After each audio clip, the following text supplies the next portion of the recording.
Kakinada city rural ప్రాంతాలలో Kakinada traffic విభాగం ఆధ్వర్యంలో వినూత్న కార్యక్రమాన్ని చేపట్టారు. ఈ 2 నియోజకవర్గాల పరిధిలో హెల్మెట్ ధరించాలంటూ భారీ ర్యాలీ నిర్వహించారు. పోలీసులు హెల్మెట్లు పెట్టుకుని ద్విచక్ర వాహనాలు నడిపారు. జిల్లా ఎస్పీ విక్రాంత్ పాటిల్ ర్యాలీని ప్రారంభించగా కాకినాడ డీఎస్పీ రఘువీర్ విష్ణు పర్యవేక్షణ చేశారు. వాహన చోదకుల ప్రాణాలు రక్షణ కోసమే హెల్మెట్ ధరించాలన్న విషయాన్ని అవగాహన చేసేందుకు ఈ కార్యక్రమం నిర్వహించినట్లు తెలిపారు.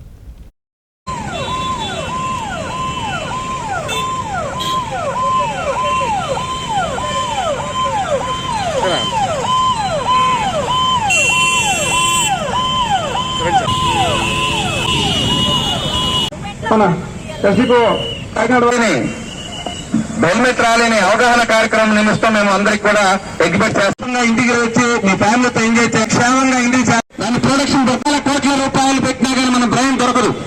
అటువంటి దానికి మనం రక్షణ లేకోకుండా గిఫ్ట్ ఇవ్వడం జరుగుతుంది. తప్పని ఇవ్వండి sir, please. Thank you sir.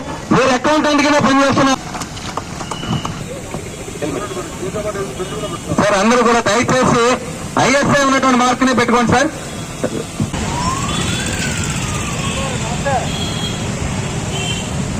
వాటిని కూడా